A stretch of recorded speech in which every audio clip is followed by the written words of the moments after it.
Let's talk about Rovner. You probably know them best for making leather ligatures, such as this one. Love 'em or hate 'em, I bet you've at least seen one. They're some of the most popular and recognizable aftermarket ligatures. What's a bit less well known about Rovner is they actually used to make mouthpieces. In particular, they made my all-time favorite high baffle mouthpiece, the Deep V. Of course, this hasn't been made since about the early 2000s, and since then, Rovner have been all but silent on the mouthpiece front.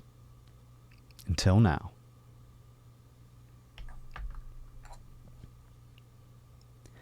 They call their new line the Avatar. I've got one of the very first production samples right here, and I must say it's a fitting name, because playing these makes me feel like a f***ing airbender. Shall we try it?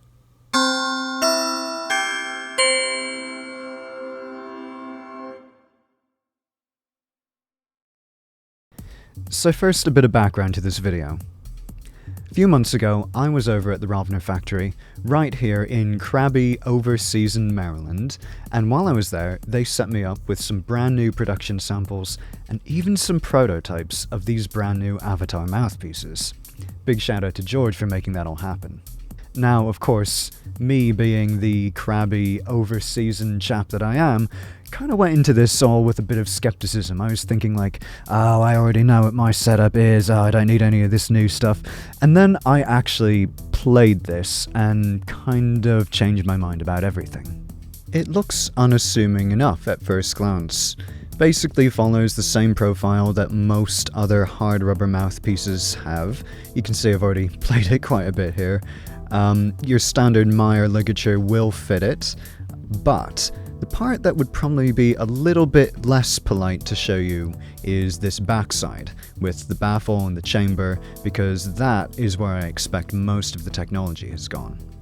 Now, by the time this video comes out, I do expect you'll be able to buy both the alto and the tenor version of this mouthpiece from Rovner, but for now, I'll leave it at there is some seriously new technology going on with this mouthpiece.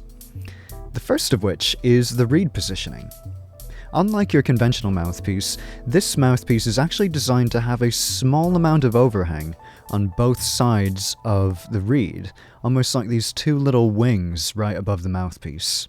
I know this kind of goes against everything that we just know and feel to be right about reed placement on our mouthpieces, but without getting super nerdy about it all, while I was at the Rovner factory, they explained to me why this reed placement works with this particular mouthpiece. It's a combination of a bunch of new and highly experimental aerodynamic technologies that I can't quite claim to understand fully, but I do think the results speak for themselves. So what is the Avatar actually like to play? Well, first of all, these are bloody loud mouthpieces. And when I say loud, I'm not talking like, slap a Berg Larsen on and just strip the paint off the wall with the brightest, most obnoxious tone you've ever heard. Believe me, I have lived that life. This is different. Now, a lot of people when describing mouthpieces or saxophone gear in general will talk about room-filling sound. And to be perfectly honest, I really didn't know what that meant until I played one of these.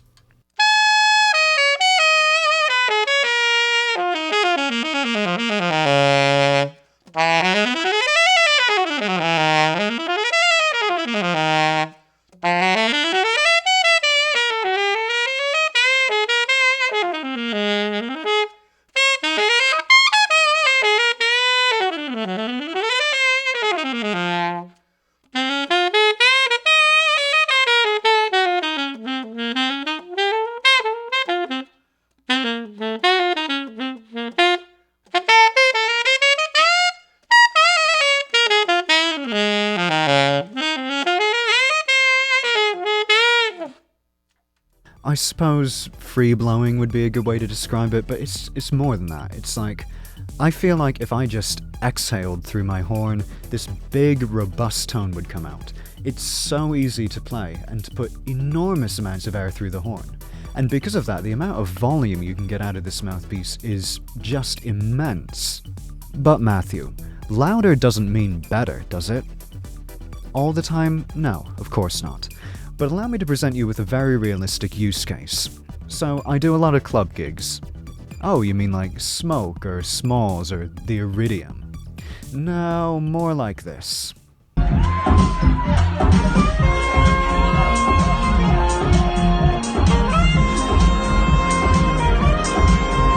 All of the quaffable creature comforts that clubs often provide to artists notwithstanding, sometimes their technological infrastructure is not quite as up to snuff.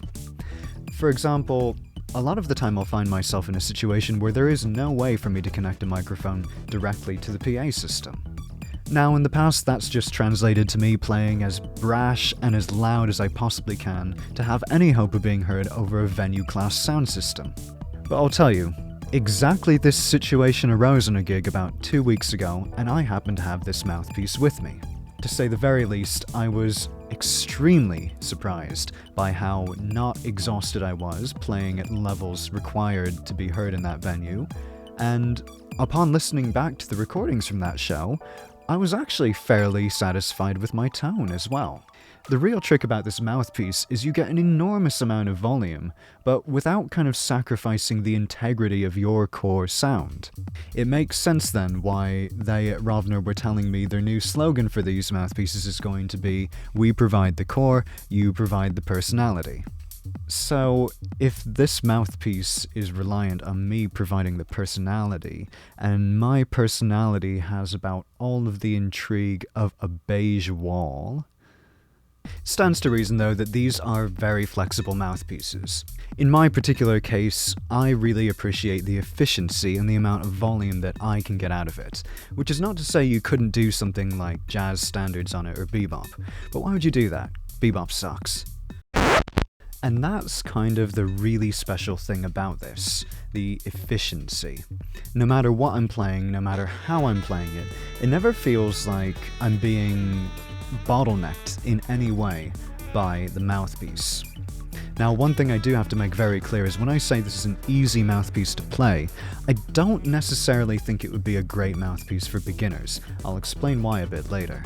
My impressions are very much the same about the tenor version of this mouthpiece, which, when it comes to tenor, I tend to be pretty picky about my mouthpieces. Same story though. Efficient, incredible volume, great flexibility, and just the amount of air that I can put through my horn is amazing.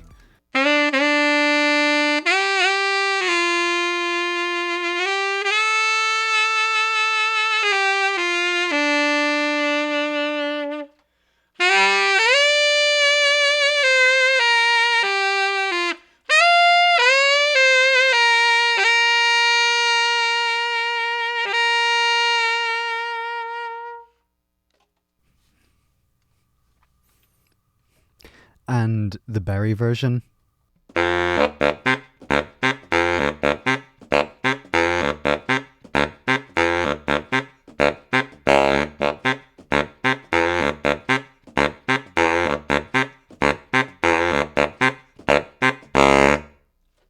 That's just silly. That is ridiculous. The amount of sound that you get out of, especially my beloved Con 12M, which I already think is one of the hugest berries ever made. With this mouthpiece, with the airbender, with the Avatar, the amount of sound that you can get out of a horn that really accommodates a huge airflow is quite profound. I mentioned earlier in the video that despite how easy and efficient the Avatar is to play, I'm not sure it would make a good beginner's mouthpiece. So let me explain. When I first put this mouthpiece on, I could barely play it. Like, I could barely make a sound. It's really unlike anything else I've played in terms of how you have to approach it to get the maximum performance. And it actually requires a higher technical baseline than you might expect. Here's the trick. The way that this mouthpiece works best is when you remove all of the tension and all of the resistance from your embouchure and let your airstream shape the sound and control your voicing. Strictly between you and me, if you're following proper classical saxophone technique, you probably should be doing some of that anyway. But in theory, this sounds great. My embouchure has to do less work and I can just focus on my airstream. In practice, I find it to not quite be that simple. The amount of control and stability that's required of your embouchure, even when you're kind of letting all of the tension and the resistance go and just focusing on your airstream, is still fairly intense. I found myself focusing first on making sure that my embouchure was stable, and then kind of getting past it and starting to ignore it in favor of voicing everything using only my airstream. If you have the chops to do it, it's totally unique, and it's a wonderful, kind of really exciting experience. But if you're just starting out and you're looking for a more traditional way to get more volume or more edge out of your sound, I think there are probably easier to approach options. We've devoted a lot of time to the acoustic prowess of the Rovner Avatar, and it is immense. But what about in a situation where you do get a mic? Well, Rovner make an intriguing claim on their website about this mouthpiece, that in a mic'd situation, you will have a more developed core to work with, and as such your processed sound will be more authentic. So here's a close mic'd A-B of first the new Avatar, and second, the mouthpiece that I've done pretty much every amplified gig on alto with before, a Labale Studio 8.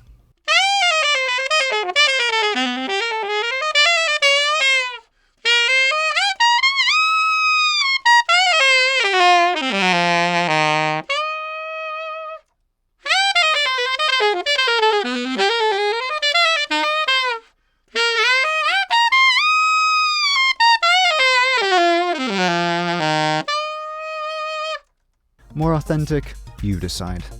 But I will say, the Avatar has a much more pronounced upper mid-range on the mic. This frequency range tends to be the range that really cuts through a mix, and I could definitely see this being run through my chain of reverb and delay very successfully. When you're processing saxophone sounds, especially live, getting a really dry, clean tone is pretty crucial, and I think this mouthpiece delivers it. One qualification I'll make about the Avatar is, although playing it is an incredibly inspiring and unique experience, I mean it's literally like playing a different instrument, it's that dramatic, I am having a bit of trouble getting some of the really subtle colors out of this mouthpiece that I'm used to from my more traditional designs. Of course, this may be a function of me just not quite understanding this mouthpiece yet, not being familiar with it, or it may be a limitation of the design itself. Regardless, especially since Rovner were kind enough to provide me with a prototype of their new classical mouthpiece, I think the Avatar is a signal of intent.